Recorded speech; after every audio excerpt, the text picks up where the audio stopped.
मसकली के सफर पर स्वागत है आपका। मैं हूं आपके साथ नफीसा खान। दोस्तों, अंबानी परिवार में इन दिनों जश्न का माहौल है। मुकेश अंबानी और नीता अंबानी जल्द ही राधिका मर्चेंट का अपने घर की छोटी बहू के तौर पर स्वागत करने जा रहे हैं। रिपोर्ट्स के मुताबिक अभी प्री वेडिंग फंक्शंस हो रहे हैं और फिर जुलाई में कपल शादी के बंधन में बंधेगा। मुकेश अंबानी देश के लीडिंग बिजनेसमैन तो हैं, लेकिन साथ ही नीता और मुकेश की गिनती पावरफुल कपल्स के तौर पर की जाती है। नीता अंबानी की शादी मुकेश अंबानी से 1985 में हुई थी। नीता अंबानी जल्द ही दोबारा सास बनने जा रही हैं। लेकिन क्या आपको पता है कि सालों पहले नीता कैसे अंबानी परिवार की बहू बनी थी? कैसे स्कूल में पढ़ाने वाली एक साधारण सी टीचर को धीरूभाई अंबानी ने अपने परिवार की बहू के तौर पर चुना था। चलिए आज आपको विस्तार से ये दिलचस्प किस्सा बताते हैं। दरअसल नीता अंबानी शादी से पहले नीता दलाल थीं।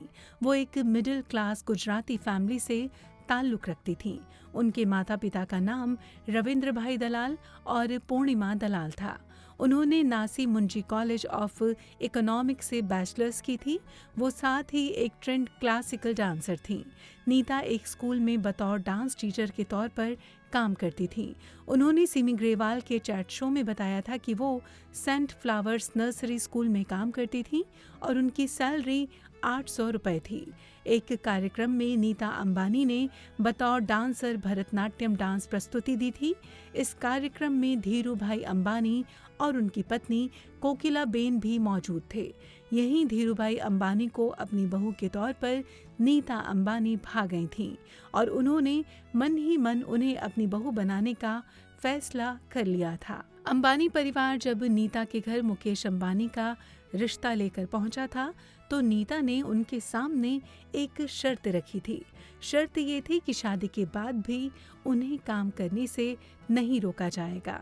धीरूभाई अंबानी ने खुशी खुशी ये शर्त मान ली थी और इस तरह नीता अंबानी परिवार की बहू बनी।